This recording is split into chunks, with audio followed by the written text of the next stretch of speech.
Madame, Monsieur, bonjour. Bienvenue dans votre journal. Au sommaire de cette édition, pourquoi le poisson se fait-il si rare? La raréfaction du produit sur les marchés entraîne une hausse des prix et affecte aussi bien les commerçants que les consommateurs. Pour comprendre les causes de cette pénurie, une équipe de Savane TV est allée à la rencontre d'un grossiste et d'une restauratrice. Les détails au début de ce journal. Les enfants en conflit avec la loi bénéficient d'une protection juridique spécifique dont le traitement médiatique exige une bonne maîtrise des règles en vigueur. Une session de formation organisée par l'association Lydie à l'endroit des professionnels de l'information rappelle le cadre juridique et les bonnes pratiques pour préserver les droits de l'enfant. Les détails dans un instant.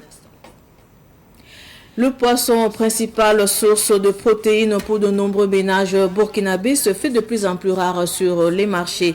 Cette pénurie qui touche aussi bien les grossistes que les détaillants devient préoccupante et se répercute sur les consommateurs confrontés à une offre réduite et à une hausse des prix. Quelles sont les causes de cette situation? Élément de réponse dans ce reportage signé Madinatou Ouedraogo et Alphonse Ouedraogo.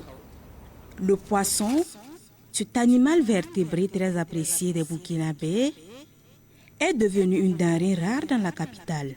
À l'entreprise Fasozim Songo, les stocks de poissons se font également de plus en plus rares.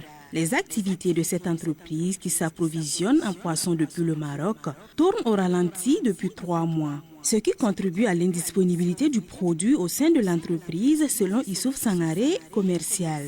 Parce que les poissons font rares. On a fait les commandes là, mais les poissons là font rares. S'ils partent pour pêcher, et les bateaux là reviennent vides, parfois même ils gagnent un peu, mais ça ne peut pas satisfaire tout le monde. Parce que ce n'est pas nous seuls qui commandons. Les commandes là sont beaucoup. Les poissons là viennent du Maroc. Auparavant, les conteneurs de Fasozim Songo étaient bien remplis. Aujourd'hui, ils sont vides.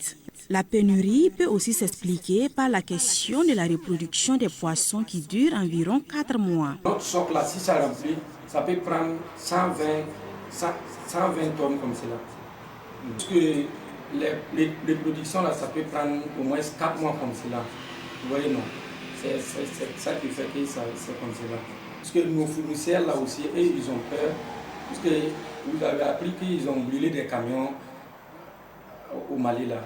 Voilà, c'est pour cela qui fait que nos trucs là, ceux qui nous ravitaillent les poissons là, avant là, on pouvait donner 30%, et puis quand on va vendre là, on va donner les restes là. Mais maintenant là, et si tu ne donnes pas tout, ils ne veulent pas donner quoi. Le carton de poisson est passé de 20 000 à 32 000 francs CFA, une situation difficile pour certains revendeurs et restaurateurs. Evelyne Kafando, restauratrice, témoin de cette réalité dans une vidéo devenue virale sur le réseau social TikTok. Le poisson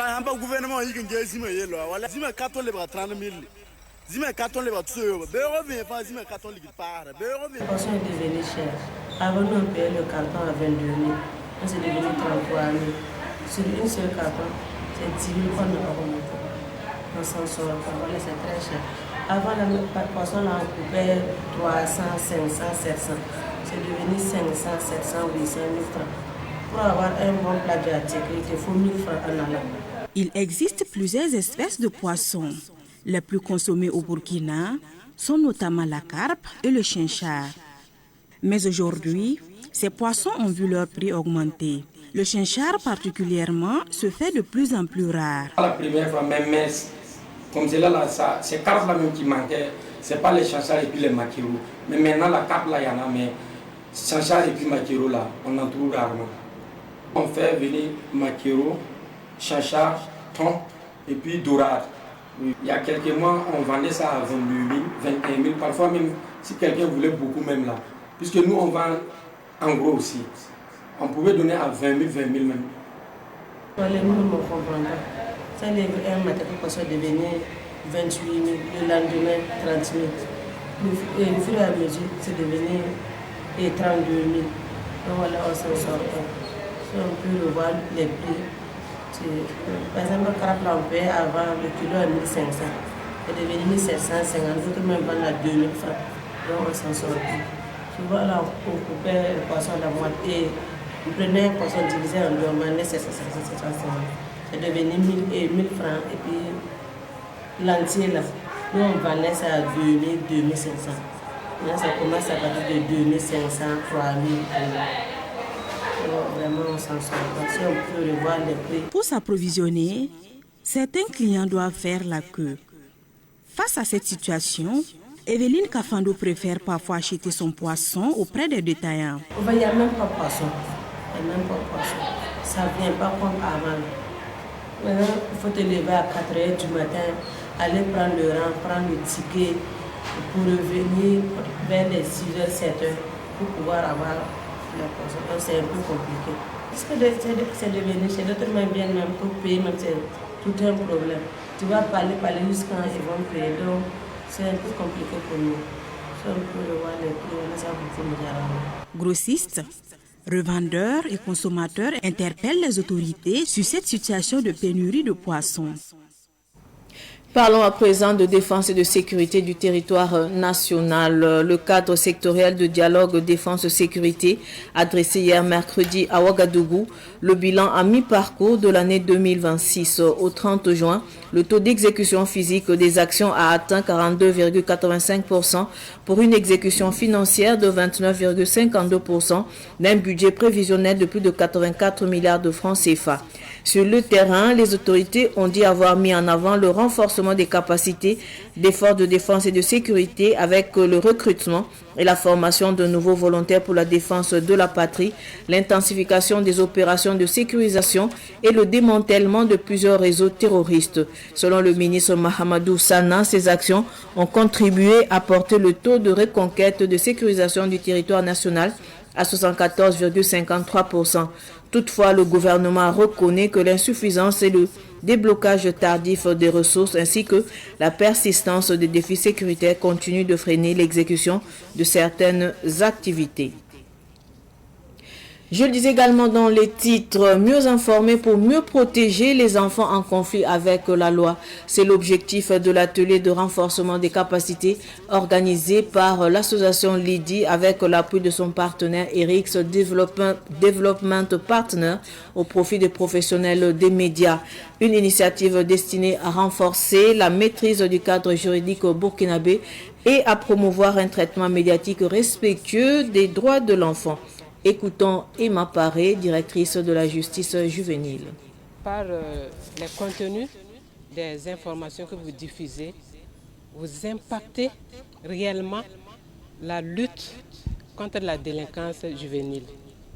Vous impactez réellement et vous intervenez positivement dans la protection des enfants en conflit avec la loi. Alors, ce que la direction de la justice juvénile aimerait voir mis en avant, c'est surtout la réinsertion socio-professionnelle de ces enfants-là. C'est vrai qu'ils ont commis des erreurs, ils se sont retrouvés à un moment donné en porte-à-faux avec les règles de la société, mais de par votre concours, de par vos médias, de par vos sensibilisations et vos messages, vous pouvez fortement contribuer à leur réinsertion, de sorte que à leur sortie selon le processus qui aura été mis en branle, à leur sortie de prison ou de centre de réinsertion, ils puissent se sentir responsables, réinsérés dans la société, comme si en tout cas ils n'avaient pas commis d'infraction. Ok. Alors les recommandations essentielles.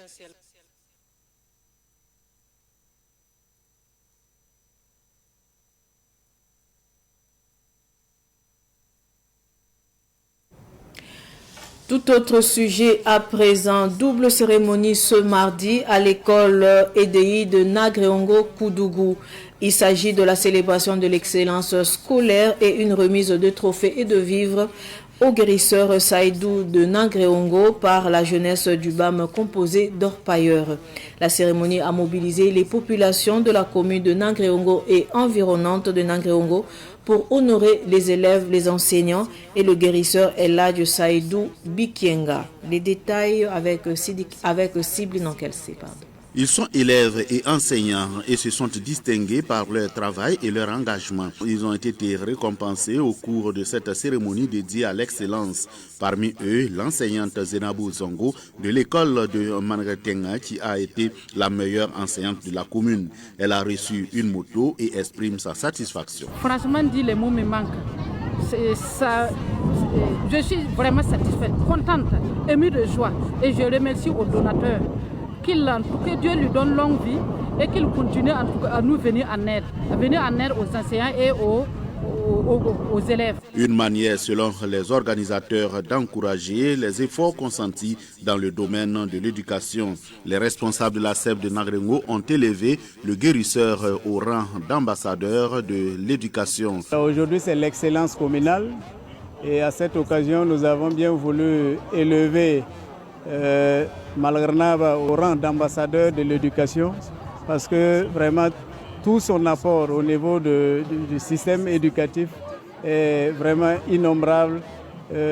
Son soutien, on ne peut pas compter et nous avons pensé que pour une personnalité de la trempe de Malgrnaba, nous pensons qu'il mérite d'être notre ambassadeur pour le compte de l'éducation. L'autre moment fort de la cérémonie est venu de la jeunesse du BAM, composée en grande partie d'orpailleurs. Elle a tenu à rendre hommage au guérisseur El Hadj Seydou Bitiega. Un trophée et des vivres lui ont été remis en signe de reconnaissance. À travers ce geste, ces jeunes souhaitent saluer la contribution du guérisseur à la réussite de certains d'entre eux. Leur porte-parole est Rassam Nabakoum de Tikari.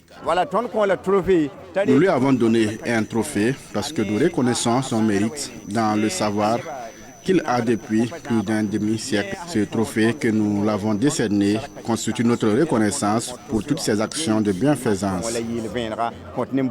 Entre célébration de l'excellence et reconnaissance, cette double cérémonie a été un moment de partage et de gratitude. Le guérisseur El Hadj Seydou Bitiega s'est réjoui de cette reconnaissance. Nous ne pouvons pas finir de remercier Dieu. Nous demandons à Dieu d'accorder la paix et la sécurité au Burkina Faso afin que nous puissions exercer nos activités dans la quiétude. Je suis très satisfait et je remercie tout le monde. Je prie Dieu de toujours multiplier ces genres d'actions dans l'union, l'entente et la solidarité et surtout dans la sincérité. C'est ce qui peut consolider le vivre ensemble. Une initiative qui met en lumière à la fois la nécessité d'encourager le mérite scolaire et l'importance de reconnaître les contributions de ceux qui, d'une manière ou d'une autre, accompagnent les jeunes sur le chemin de la réussite, selon le chef de la circonscription d'éducation de base de Nagrengo, Bruno Sawadi.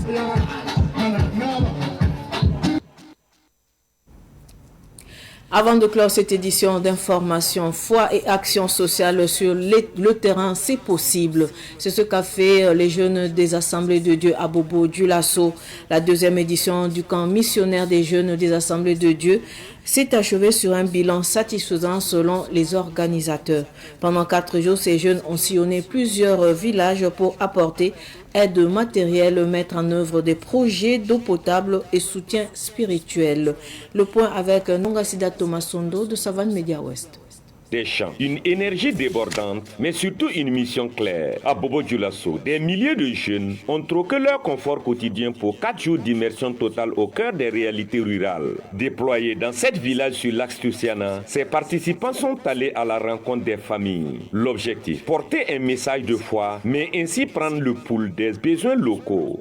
Le docteur Zongo Etienne, président du Conseil de l'Église nationale des Assemblées de Dieu, qui est venu avec les jeunes au niveau de la terre de mission intérieure. J'ai vu le premier responsable avec la jeunesse sur le terrain missionnaire lors de l'évangélisation porte à porte et plein air.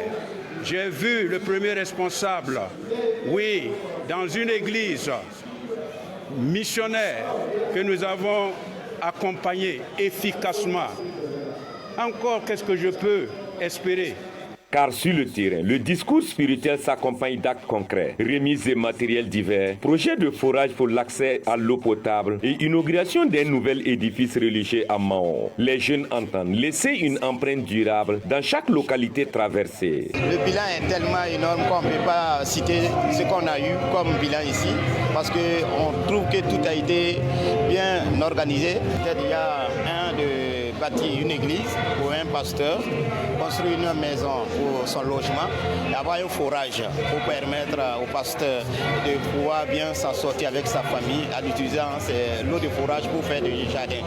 En plus, nous avons acquis plusieurs dons qui permettent aux missionnaires qui sont là-bas aussi de pouvoir s'en sortir. Pour la hiérarchie de l'Église, cet engagement témoigne d'une prise de conscience citoyenne et spirituelle chez les plus jeunes. Notre désir le plus ardent est d'avoir une jeunesse soumise à la parole de Dieu, une jeunesse remplie du Saint-Esprit, une jeunesse qui répond présent à la mission de Dieu, qui a amené à un résultat positif de plus de 200 âmes sauvées à la gloire de Dieu. Après le succès de cette étape à Bobo-Dioulasso, la jeunesse des Assemblées de Dieu ne compte pas s'arrêter là. Prochaine ambition, pérenniser ce rendez-vous et déployer cette dynamique d'entraide sur l'ensemble du territoire national. Ainsi s'achève cette édition d'information. Merci de rester fidèle au programme de Savane TV. Au revoir.